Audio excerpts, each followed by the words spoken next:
இந்த பிஹேவியரல் சேஞ்ச்ல இன்னொரு விஷயம் நடந்திருக்கும் சார். என்னைக்கு வந்து இந்த ஒரு நாள் 30% 12% கோல்டு விழுறதுக்கு 2 நாளைக்கு முன்னாடி அக்ராஸ் த மீடியா சேனல்ஸ் ஆகட்டும், சோஷியல் மீடியா ஹேண்டில்ஸ் ஆகட்டும், ஃப்ரெண்ட்ஸ் குரூப்லயே ஆகட்டும், என்ன பத்தி டிஸ்கஷன்னா கோல்ட பத்தி சில்வரை பத்தி தான். இந்த 25 வருஷம் ஆஃப் மை கெரியர் யாருமே வந்து ஒரு இன்வெஸ்ட்மெண்ட்னு சொல்லிட்டு கோல்டோ சில்வரோ வாங்கினவங்க கிடையவே 2 கிடையாது. வருஷம் முன்னாடி நான் சில்வர் ETF ICICI வாங்க சொன்ன போது என்னை பார்த்து சிரிச்சாங்க, பின்னாடி புறம் பேசினாங்க.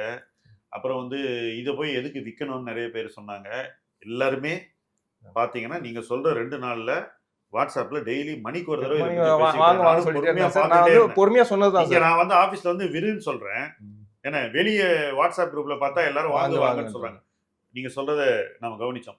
பட் இப்போ இன்னொரு கேள்வி அபவுட் கோல்டன் சில்வர் நீங்க சொன்ன போது பிஹேவியரை பத்தி பேசும்போது, ஸோ அது $120 போச்சு. நீங்க சொல்ற உச்ச விலை அது எத்தனை லட்சம் ரூபாய் வேணா சொல்லுங்க இந்தியால. அங்கேருந்து நேர 76க்கு வந்தது ஒரே நாள்ல வந்துட்டு அங்கேருந்து திரும்ப ஒரு 90 போச்சு. இந்த 90க்கு போனது டெக்னிக்கலா சொல்லணும்னா கேப் ஃபில்லா இருக்கலாம், டெட் கேட் பவுன்ஸா இருக்கலாம்.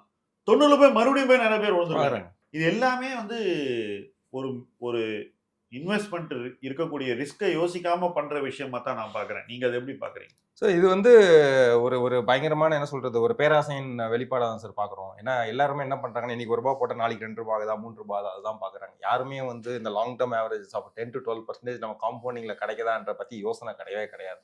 இன்னைக்கு நம்ம யாருக்கிட்ட போயிட்டு சொன்னாலுமே கோல்டை வாங்காதீங்க, சில்வரை வாங்காதீங்கன்னு சொன்னா நம்மள தான் வந்து திட்டுவாங்க. ஆமா அந்த நிலைமைக்கு தான் இருக்கிறோம். ஸோ நம்ம என்ன சொல்றோம்னா, சரிப்பா என்னுடைய ரிஸ்க் ஆப்பிடைட்டுக்கு இன்னைக்கு இந்த அசெட் வந்து சரிப்பட்டு வராத மாதிரி எனக்கு தெரியுது. உங்களுடைய ரிஸ்க் ஆப்பிடைட்டுக்கு இது ஓகே வரணும் நீங்க வாங்கிக்கோங்கன்னு சொல்லிட்டு நம்ம வந்து வெளியே வந்துடும்.